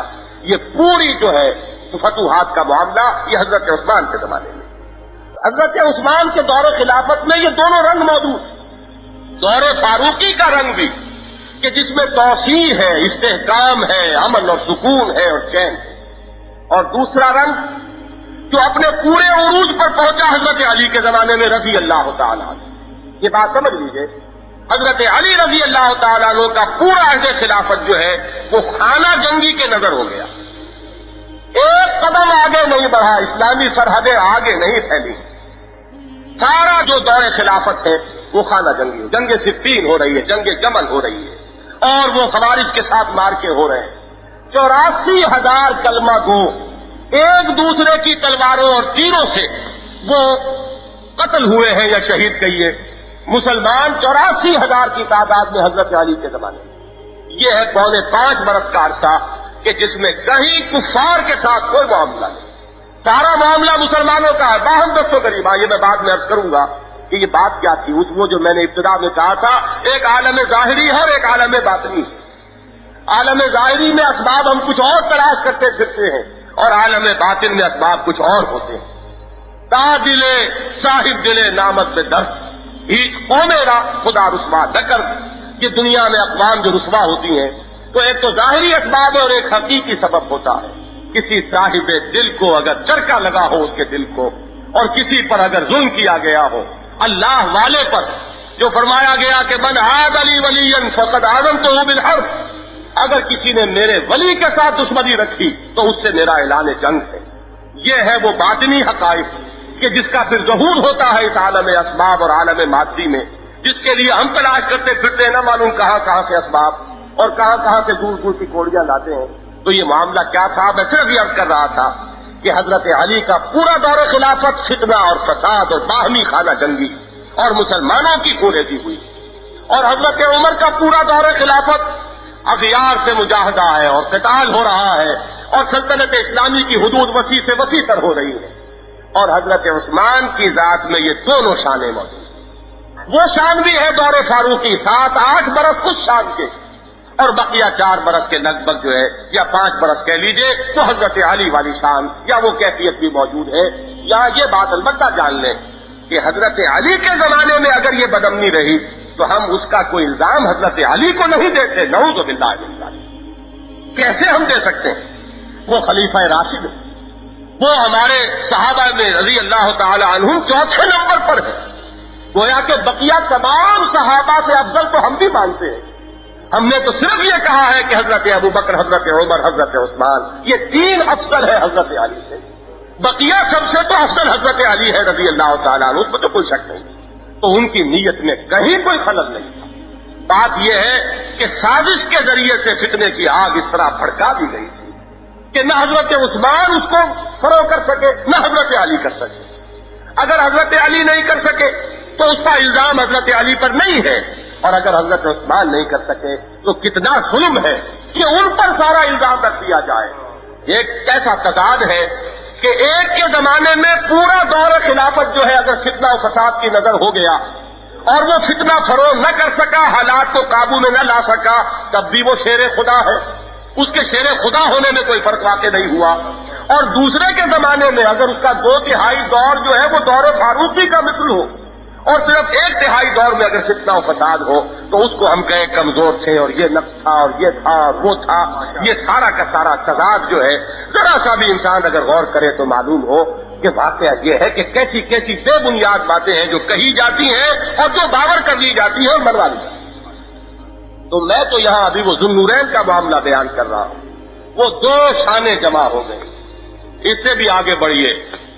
سورہ کہف ابھی ہم نے ختم کی ہے اپنی مسجد خضرا کے اجتماع میں، جس کا میں آج ابتدا میں ذکر کر کے چلا تھا.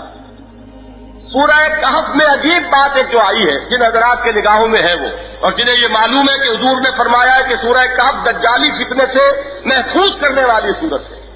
جو شخص ہر جمعے کو سورہ کہف پڑھے گا وہ دجالی فتنے کے اثرات سے محفوظ رہے گا. اس کے ابتدا میں اصحاب کہف کا واقعہ ہے اور آخر میں ذوالقرنین کے حالات ہیں. ذوالقرنین کون تھے؟ ایک صاحب ایمان اور ایک نیک اور خدا ترس اور خدا پرست ایک شہنشاہ، بڑا عظیم شہنشاہ. واقعہ یہ ہے کہ جس دور میں وہ تھے بہت عظیم مملکت اللہ نے انہیں عطا کی. آتیناہ من کل شیء سببا، قرآن کی شہادت ہے. اصحاب کہف کون تھے؟ وہ صاحب ایمان جنہیں اپنی جان بچانے کے لیے اور جنہیں اپنا ایمان بچانے کے لیے کسی کھو میں جا کر پناہ لینی پڑی. معلوم ہوا کہ اہل ایمان دنیا میں یہ دو انتہائی حالات ہیں کہ جن سے دو چار ہو سکتے ہیں. اصحاب کہف بھی ہو سکتے ہیں کہ جنہیں اپنی جان بچانے کے لیے کہیں پناہ گزین ہونا پڑے، اور اہل ایمان کو اللہ تعالیٰ سطوت بھی دے، شان و شوکت بھی دے. تو ذوالقرنین کسی سطوت اللہ کے خزانے میں کمی نہیں. اب آپ دیکھیے خلفائے راشدین میں سے یہ دونوں شانیں حضرت عثمان رضی اللہ تعالیٰ عنہ کے ذات کے اندر مجتمع ہوتے. حضرت عثمان کی سطوت، حکومت اور سلطنت کی وسعت کے اعتبار سے ذوالقرنین تو کہیں گرد کو بھی نہیں پہنچتے.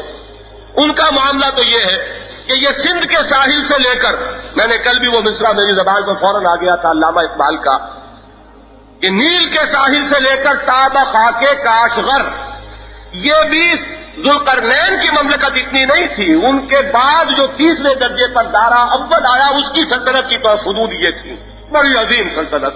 اور ذرا حضرت عثمان کی سلطنت تو دیکھیے، پورا شمالی افریقہ وہاں سے چلیے اور پھر بالکل جو مشرقی سرحد تھی ذوالقرنین کی وہاں تک، اور جزیرہ نما عرب اس میں مزید.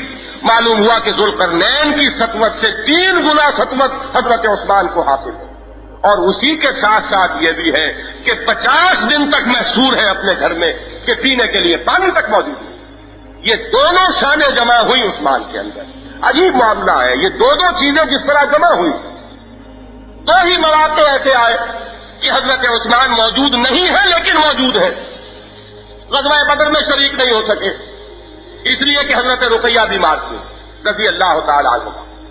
حضور نے حکم دیا کہ عثمان تم تیمارداری کے لیے رہو اور تم شریک سمجھے جاؤ گے بدر میں. اور بدر کے مال غنیمت میں ان کا حصہ لگا. معلوم ہوا کہ عثمان نہیں ہے لیکن ہیں، اگرچہ جسمن موجود نہیں لیکن حقیقتاً موجود ہے بدر کے میدان میں. اور یہی معاملہ ہو رہا پھر صلح حدیبیہ میں، وہاں بھی عثمان موجود نہیں اور حضور اپنے ہی ایک ہاتھ کو عثمان کا ہاتھ قرار دے کر بیعت لے رہے ہیں کہ یہ عثمان کی بیعت ہو گئی. عثمان نہیں ہے لیکن ہے. 2 مرتبہ یہ معاملہ ہوا. یہ بعد میں جب فتنوں کی آگ بھڑکی ہے، حضرت عبداللہ ابن عمر کا ایک واقعہ آتا ہے رضی اللہ تعالیٰ عنہ، جس زمانے میں کہ یہ بلوائی مصر سے آئے ہوئے تھے. معلوم ایسا ہوتا ہے کہ اس دور کا واقعہ کہ کوئی مصری بلوائی تھا، اس نے مناظرانہ انداز میں حضرت عثمان کی برائی بیان کرنے کے لیے چیزیں بیان کی کہ بتاؤ کیا عثمان احد کے دن ان لوگوں میں شامل نہیں تھے جو واپس مدینے آ گئے تھے؟ حضرت عبداللہ ابن عمر نے فرمایا رضی اللہ تعالیٰ ہاں ٹھیک ہے صحیح کہتے. پھر اس نے کہا کیا عثمان غیر حاضر نہیں تھے بدر سے؟ حضرت عبداللہ ابن عمر رضی اللہ تعالیٰ عنہما نے فرمایا ہاں ٹھیک کہتے. تو کیا وہ بیعت رضوان سے غیر حاضر نہیں تھے؟ انہوں نے پھر فرمایا کہ ہاں ٹھیک کہتے ہو. اس بلوائی نے سمجھا کہ میرا جادو تو چل گیا اور میں جیت گیا. اس نے اللہ اکبر کہا اور جانے لگا. اب حضرت عبداللہ ابن عمر نے روک دیا کہ جاتے کہاں رکو، اب مجھ سے سنو بات. حضرت عثمان رضی اللہ تعالیٰ عنہ جو عہد میں آ گئے مدینہ منورہ واپس، اللہ تعالیٰ ان سب کے لیے معافی کا اعلان کر چکا. سورہ آل عمران میں وہ آیت موجود ہے. جو لوگ بھی اس روز واپس آ گئے تھے اللہ نے ان کو معاف کر دیا. اب تم کون ہوتے ہو اس کو پھر دوبارہ ان کا ذکر کرنے والے. اور حضرت عثمان جو بدر میں نہیں تھے تو اس کا سبب یہ کہ حضرت رقیہ بیمار تھی، حضور نے حکم دیا تھا، اور الامر فوق الادب یہ تو آپ بھی اب کہتے ہیں، حضور کا حکم تھا، حضور کے حکم سے تیماردار کے حصے سے تھے اور حضور نے حصہ لگایا اور شریک مانا۔ اور تیسری بات پر اب یہ بات جو کہی عبداللہ ابن عمر نے رضی اللہ تعالیٰ عنہما، تو یہ وہی کہہ سکتے تھے، اور عثمان جو نہیں تھے بیعت رضوان کے وقت، تو معلوم ہے کیوں نہیں تھے؟ اگر حضور کے پاس کوئی شخص ہوتا کہ جو عثمان سے بڑھ کر زیادہ عزت والا ہوتا قریش کے نزدیک، تو حضور اسی کو بھیجتے مکے کے اندر۔ یہ سب سے زیادہ عزت والے تھے حضرت عثمان رضی اللہ تعالی عنہ، جنہیں سفیر بنا کر بھیجا محمد رسول اللہ صلی اللہ علیہ وسلم نے۔ اس کے بعد اب اس کا جو منہ اترا، اور پھر اب حضرت عبداللہ ابن عمر نے اللہ اکبر کا نعرہ مارا اور فرمایا اب جاؤ اور لے جاؤ میری یہ تینوں باتیں ساتھ۔ یہ ہے معاملہ، وہ معاملہ اس وقت سے چلا رہا ہے، کوئی آج کی بات تو نہیں۔ لیکن میں یہ عرض کر رہا تھا کہ یہ دو ذرا گنتے چلے جائیے کہ کتنے مواقع پر یہ دو چیزیں جو ہے حضرت عثمان رضی اللہ تعالیٰ عنہ کی شخصیت میں جمع ہوئی۔ میں صرف ایک بات اس سلسلے میں عرض کروں گا، شہادت عثمان کے پس منظر، تاریخی پس منظر کے اعتبار سے اصولی بات، آپ ذرا تاریخی اعتبار سے اس پر غور کیجئے۔ اسلام کو جو اللہ نے غلبہ دیا، نبی اکرم صلی اللہ علیہ وسلم کو کامیاب فرمایا، لِيُظْهِرَهُ عَلَى الدِّينِ كُلِّهِ، یہ جو مشن تھا محمد الرسول اللہ کا وہ مکمل ہوا جزیرہ نما عرب کی حد تک۔ اور پھر آپ کے مشن کو لے کر صحابہ کرام باہر نکلے، تو جو لوگ مسطوع ہوئے یا جنہوں نے شکست کھائی، ان کا ذرا جائزہ لیجئے وہ کون کون تھے۔ سیاسی طور پر جنہوں نے شکست کھائی اور مذہبی طور پر جنہوں نے شکست کھائی۔ پہلے مذہبی طور پر گن لیجئے، مشرکین جو تھے عرب کے، ان کا تو تیا پاچا کر دیا گیا۔ اس میں تو سورہ توبہ کی وہ آیت نازل ہو گئی کہ اب تمہیں 4 مہینے کی مہلت ہے، اگر اس کے اندر ایمان لے آؤ تو اس سرزمین میں رہ سکتے ہو، اگر نہیں رہ سکتے تو فَإِذَا انْسَلَخَ الْأَشْهُرُ الْحُرُمُ فَاقْتُلُوا الْمُشْرِكِينَ حَيْثُ وَجَدتُّمُوهُمْ۔ ان کے لیے اب کوئی رعایت نہیں ہے، اب مشرکین کو تہہ تیغ کر دیا جائے گا۔ مطلب یہ ہوا کہ ان کے ساتھ کوئی معاملہ نرمی کا اب نہیں ہوگا، اس لیے کہ حضور انہی میں سے تھے اور انہی کی طرف اولاً مبعوث کیے گئے۔ اب وہ کسی رعایت کے مستحق نہیں تھے اگر کفر پر باقی رہتے۔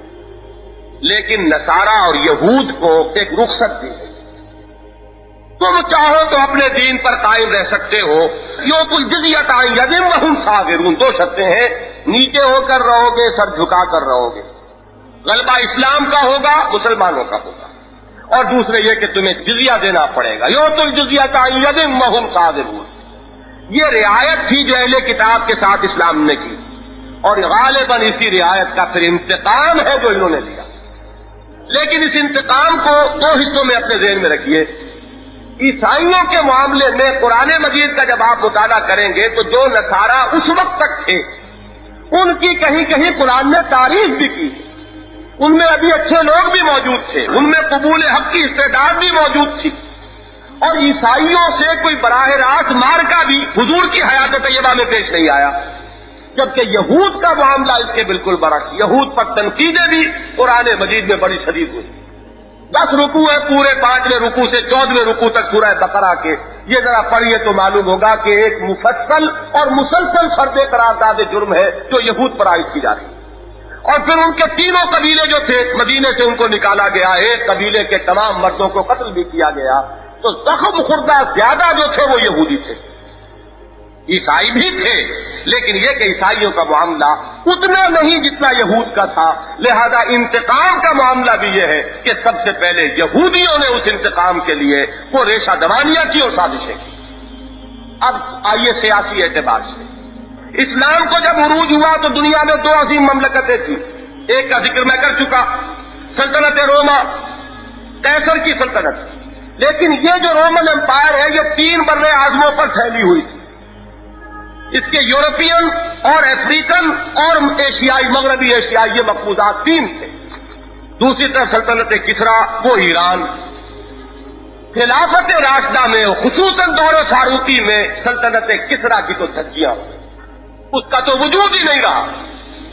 لیکن سلطنت روما کی تو صرف ایک ٹانگ ٹوٹی، صرف اس کے مغربی ایشیائی مقبوضات حضرت عمر کے زمانے میں فتح ہوئے، اور جو دوسری ٹانگ ٹوٹی 3 میں سے وہ حضرت عثمان کے زمانے میں، جبکہ یہ شمالی افریقہ فتح ہو گیا۔ تو جہاں تک انتقام کا معاملہ ہے وہ انتقام بھی سب سے زیادہ شدید جو تھا وہ ایرانیوں کے اندر تھا. رومن امپائر تو ابھی انٹیکٹ تھی. یہی وجہ ہے آج سمجھ لیجیے اچھی طرح حضرت عمر سے کیوں انہیں اتنا بغض ہے. کیوں آج بھی آپ دیکھیں گے, چلے جائیے اس ملک میں, ویسے سیاسی اعتبار سے ہمارے حلیف ہے, ہماری دوستی ہے, یہ اپنی جگہ پر ہے, لیکن بہرحال مذہبی حقائق جو ہے اس کی بنا پر مس نہیں کیے جا سکتے.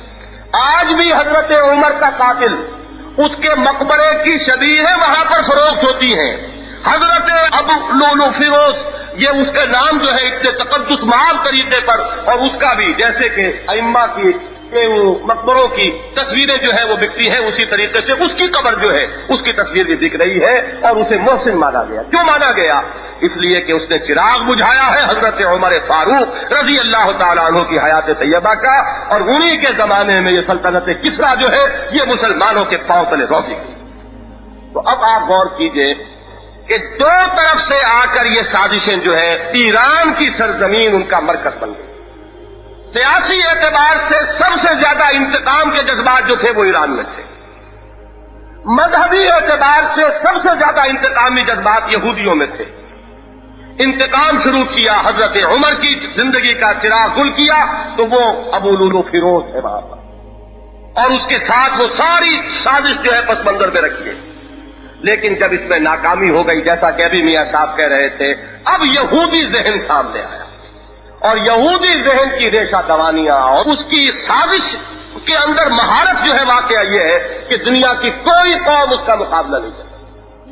یہ ہندوؤں کے بارے میں بھی ایک جدید تحقیق یہ ہے کہ یہ بھی لاسٹ ٹرائبز آف بنی اسرائیلی ہیں. ان کے اندر بھی وہ جو مزاج کی جو مناسبت, یہود اور ہنود ان دونوں کے اندر جو مزاج کی مناسبت ہے, تو کوئی نسلی تعلق بھی ہے غالباً کہ جس کی وجہ سے ان کے مناسبت اس قدر موجود ہے مزاج میں.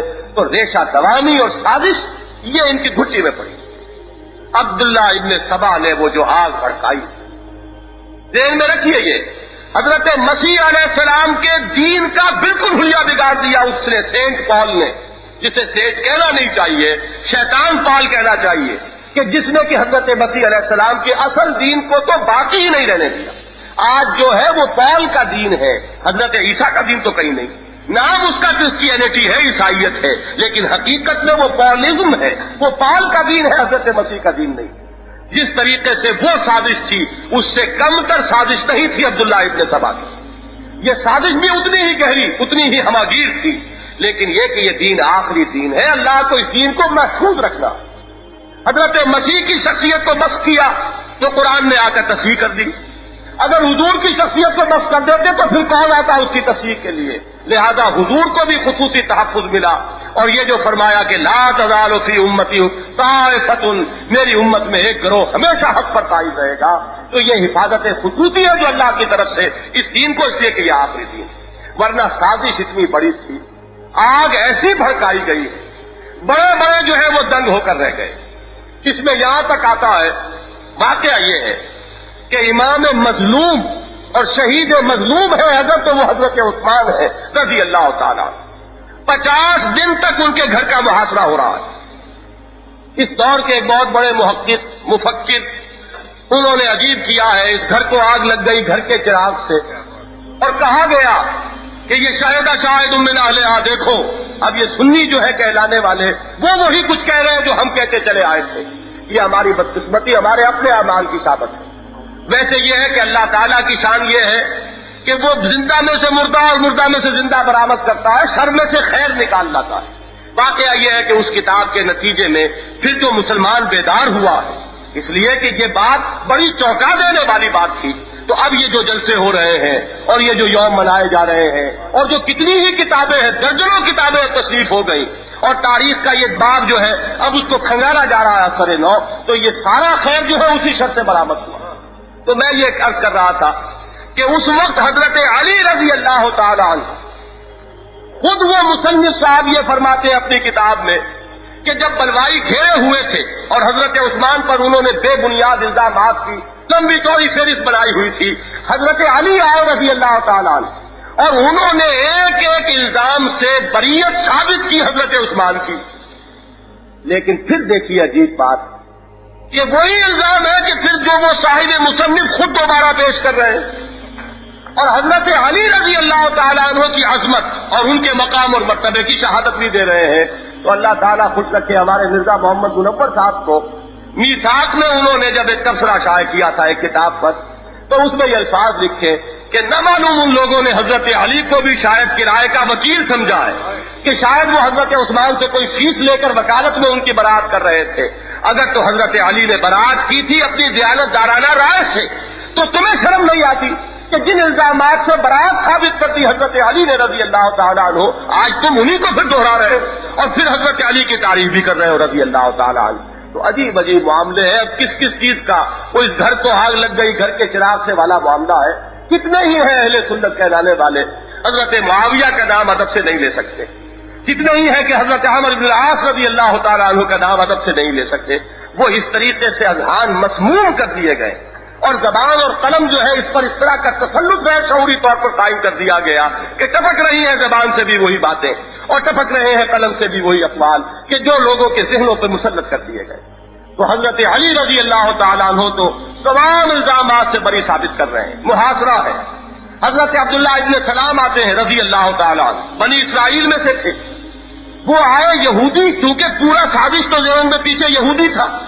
وہ خوش ہوئے کہ یہ آئے ہیں حضرت عثمان سے ملنے جا رہے ہیں، یہ بھی کوئی بات، کوئی گستاخی کر کے آئیں گے، کوئی یقیناً توہین کر کے آئیں گے. بلوائیوں نے خوشی بنائی کہ یہ جا رہے ہیں حضرت عثمان سے ملنے. انہوں نے جا کر حاضر ہو کر عرض کیا کہ آپ مجھے اجازت دیجئے کہ میں یہیں رہوں آپ کے پاس، اس لیے کہ میں محسوس کر رہا ہوں کہ یہ ظالم اب آپ کو شہید کیے بغیر نہیں چلیں گے. آپ مجھے اجازت دیجئے کہ میں آپ ہی کے ساتھ شہید ہو جاؤں اور یہیں پر آپ کے ساتھ موجود رہوں. حضرت عثمان کے الفاظ یہ نقل کیے گئے کہ میرا جو حق تم پر ہے، معلوم ہوتا ہے، تفصیل تو وہاں نہیں کہ کوئی حسن معاملہ ہوگا، کوئی حسن سلوک کیا ہوگا حضرت عثمان رضی اللہ تعالیٰ عنہ حضرت عبداللہ ابن سلام کے ساتھ رضی اللہ تعالیٰ عنہ.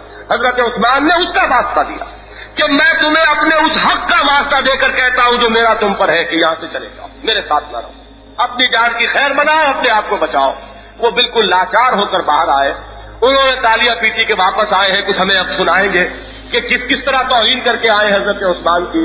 انہوں نے کھڑے ہو کر خطبہ دیا کہ لوگوں باز آ جاؤ، ان کے خون میں اپنے ہاتھ نہ رگو. میں تمہیں بتا رہا ہوں کہ کبھی اللہ کا کوئی نبی کوئی شہید نہیں کیا گیا، لیکن یہ کہ پھر 70,000 انسان کم سے کم قتل ہوئے اور کسی نبی کا خلیفہ کبھی شہید نہیں کیا گیا، مگر کم سے کم 35,000 افراد اس کے بعد قتل ہوئے ہیں. خون کی ندیاں بہ جائیں گی اور تم اب بھی باز آ جاؤ اس سے. انہوں نے کہنا شروع کیا، ایکسپیکٹ کچھ اور کر رہے تھے، معاملہ کچھ اور نکلا، شور مچا لیا یہ جو یہودی جھوٹ بکتا ہے. انہوں نے کھڑے ہو کر کہا خدا کی قسم میں جھوٹ نہیں کہہ رہا، اور پھر قرآن مجید کی آیات پڑھ کر سنائی. وہ جو وہاں پر آیا ہے کہ شاہد شاہد من اہل کتاب، ایک کتاب کے جو علماء ہیں وہ گواہی دینے والے ہیں. اس وقت انہوں نے کہا میں گواہی دیتا ہوں، میں جو کچھ کہہ رہا ہوں تورات سے کہہ رہا ہوں، اور اب بھی تمہارے لیے وقت ہے کہ باز آ جاؤ، ورنہ جو کچھ فتنہ اس کا آغاز ہوگا اس کا تم اندازہ نہیں کر سکتے. اور وہی ہو کر رہا، وہ فتنہ ہوا. میں عرض کر رہا تھا کہ یہ کربلا کے واقعے کو جو رنگ دیا گیا ہے یہ یوں ہی نہیں دیا گیا. حالانکہ محققین کی رائے تو یہ ہے کہ 9 کو تو حضرت حسین رضی اللہ تعالیٰ پہنچے کربلا. یہ پانی کتنے عرصے بند رہ گیا؟ 10 کو تو شہادت ہو گئی. اور زیادہ جو روایات ہیں ان کو بھی دیکھیں تو زیادہ سے زیادہ 3 دن کا قیام وہاں ثابت ہے. لیکن یہ کہ داستانیں ہیں کہ تصنیف ہو گئی. اور وہ دجلہ کا کنارہ کوئی صحرا نہیں، ذرا سا گڑھا کھودا تو خود ثابت ہے کہ پانی نکل آیا. معلوم ہوا کہ وہ پیاس کی فرضی داستانیں جو بنائی گئیں اس لیے کہ پیاس حضرت عثمان کی یاد نہ رہے لوگوں کو، اور وہاں پر مظلومیت کا جو رنگ چڑھایا گیا ہے وہ اس لیے کہ عثمان کی مظلومیت سے نگاہیں جو ہے دور ہٹ جائے. ایک واقعے کو اس طریقے سے ڈرامائی انداز کے اندر لوگوں کے اندر پھیلا دیا گیا ہے کہ اب کوئی جانتا ہی نہیں کہ مظلوم شہید جو ہے وہ حضرت عثمان ہے رضی اللہ تعالیٰ. میں یہ کہا کرتا ہوں ایک عالم یہ ہے کہ چاہے 1 اور 1000 کا مقابلہ ہو، لیکن آپ میدان جنگ میں ہیں، خود بھی ہاتھ میں آپ کے تلوار ہے. یقتلون و یقتلون، آپ قتل کر بھی رہے ہیں، قتل ہو بھی رہے ہیں. اس میں معاملہ جو ہے اور ہے. اور ایک وہ ہے، ذرا کنٹراسٹ دیکھیے کہ وقت کی عظیم ترین سلطنت کا فرما روا، جس کی سلطنت کی وسعت کے آگے وہ ذوالقرنین کی داستان جو ہے وہ بالکل مان پڑ رہی ہے، جو اگر ذرا اشارہ کر دے تو اتنی فوجیں آ سکتی ہیں. وہ فاتحین جو ہے سارے افریقہ کے اور مصر کے اور سارے شام کے گورنر جو ہے موجود ہیں اور خوشامدیں کر رہے ہیں کہ ہمیں اجازت دیجیے، لیکن نہیں، اگر اجازت کا ایک لفظ جو ہے وہ نکل جائے عثمان کی زبان سے تو کسی بلوائی کی ایک چھینٹ تک کہیں دنیا میں موجود نہ ہو۔ لیکن یہ ہے کہ وہ ہے کوہ، اور وہ صبر اور تحمل اور علم کا وہ کوہ ہمالیہ ہے۔ میں حیران ہوتا ہوں ان لوگوں کی عقل پر، ان کی سمجھ پر جو کہتے ہیں کہ عثمان کمزور تھے رضی اللہ تعالیٰ، کمزور تباہ تھے۔ خدا کے بندو غور کرو، کوئی کمزور آدمی دیکھا ہے؟ جب بلی کی جان پر بن آتی ہے تو وہ آپ کے حلقوم کے اوپر جھپٹا مارنے کے لیے تیار ہوتی ہے۔ جب یہ اور ہو حالیہ کی قوت موجود ہو، کمزور آدمی جو ہے وہ تو فوراً مستعد ہوتا ہے۔ کمزور آدمی میں علم کہاں اور تحمل کہاں؟ حضرت عثمان رضی اللہ تعالیٰ عنہ وہ ساری قوت اور وہ سارا دبدبا اور وہ ساری سلطنت رکھتے ہوئے اور پھر ڈٹے ہوئے اس پر، اور یہ ایک دن ڈٹ جانا نہیں ہے، 2 دن کا ڈٹ جانا نہیں ہے، پورے 50 دن ڈٹے ہوئے کہ میری جان چلی جائے، میرا خون بہ جائے، لیکن میں کسی کلمہ گو کا خون اپنی حفاظت میں بہانے کے لیے تیار ہوں۔ صحابہ کہتے ہیں کہ ہمارے تو ہاتھ باندھے ہوئے عثمان نے، ہم کریں کیا؟ لوگ کہتے ہیں کس طرح مٹھی بھر 1800 بلوائی کل، اور وہ خلیفہ کو شہید کر گئے۔ کس طرح کر گئے؟ اس طرح کر گئے کہ خلیفہ نے لوگوں کے ہاتھ باندھے ہوئے کہ میں یہ اپنے دامن پر کوئی چھینٹا کسی کلمہ گو کے خون کا، کلمہ گو چاہے منافق ہو، کلمہ گو ہے۔ حضرت عمر نے فرمایا تھا حضور سے، عرض کیا تھا حضور کی خدمت میں، مجھے اجازت دیجیے عبداللہ ابن ابی کی گردن اڑا دوں۔ حضور نے فرمایا کہ اے عمر، کیا کہیں گے لوگ کہ اب محمد نے اپنے ساتھیوں پر ہاتھ اٹھانے شروع کر دیے، وہ کچھ بھی ہو اسے کلمے کا تحفظ حاصل ہے۔ حضرت اسامہ قتل کر بیٹھے تھے جنگ میں کافر کو، کہ اس نے عین جنگ میں جبکہ وہ زد میں آ گیا اس نے کلمہ پڑھ دیا، لیکن حضرت اسامہ نے وہی سمجھا جو ہر شخص سمجھتا کہ یہ صرف جان بچانے کے لیے کلمہ پڑھ رہا ہے، انہوں نے قتل کر دیا۔ حضور نے فرمایا ہے اسامہ کیا کرو گے قیامت کے دن جب وہ کلمہ جو ہے استغاثہ لے کر آئے گا تمہارے خلاف کہ کلمے کی ڈھال موجود ہوتے ہوئے تمہاری تلوار اس کی گردن پر پڑی؟ تو یہ ہے وہ کلمے کی ڈھال لیے ہوئے تھے وہ لوگ، اور یہ عثمان ابن عفان تھے کامل الحیاء والایمان کہ جن کی وجہ سے ان کی جرتیں اتنی بڑھی، ورنہ واقعہ یہ ہے کہ ان کی کوئی پوٹی جو ہے ان کا خون کا کوئی چھینٹا کہیں نظر نہ آتا، اور ان کو کہہ رہے کہ وہ کمزور تھے۔ معلوم ہوتا ہے کہ کوہ ہے اور کوہ ہمالیہ ہے، صبر و ثبات کا اور استقامت کا، جو ڈٹا ہوا ہے اپنی جان کی اسے مطلق پرواہ نہیں۔ وہ وقت آیا ہے کہ جب عین وہ وقت آیا ہے کہ بلوائی گھسے ہیں، ذرا ان کی حیا کا اور وہ کامل الحیاء والایمان کا اس وقت بھی منظر دیکھیے۔ ایک تو وہی جود و سخا، اما من آتا واتقا، 20 غلام تھے، 20 کو کہا تم اب آزاد، میرا تو آخری وقت آیا، 20 کو اسی وقت آزاد کیا، اور خود کبھی شلوار نہیں پہنی تھی ساری عمر، لیکن معلوم تھا کہ اب وہ وقت آ گیا، مبادا میں کہیں اڑیا ہو جاؤں اس ہنگامے میں، شلوار منگائی، شلوار پہنی، اور الفاظ آئے فشدھا، اسے اس طرح کس کر باندھا کہ اس حالت میں بھی کہیں وہ صورت نہ ہو جائے کہ وہ اکثرہم حیاء عثمان، محمد کے فرمائے ہوئے الفاظ جو ہیں کہیں ان کو بٹا نہ لگ جائے۔ شلوار پہنی ہے اور پھر لے کر قرآن مجید بیٹھ گئے، اللہ کا کلام پڑھتے ہوئے شہید ہو رہے ہیں۔ یہ جن کا عالم ہو ان کو کہا جائے کہ کمزور ہے، تو پھر وہی عرض کروں گا میں کہ لوگوں میں یا تو عقل نہیں، یا وہ دوسروں کو سب کو بے وقوف سمجھتے ہیں، اتنے خود عقل مند ہیں کہ وہ ہر چیز جو ہے وہ کہتے وہ باور کر لی جاتی ہے کہ اگر حضرت علی رضی اللہ تعالیٰ عنہ اگر اپنی جان دے کر فتنے کو نہ روک سکے، تو پھر اگر ان کی فتوت اور شجاعت اور بہادری اور مضبوطی اور شیر خدا ہونے میں اگر کوئی اس سے نقص واقع نہیں ہوتا تو حضرت عثمان کیسے کمزور ہو گئے؟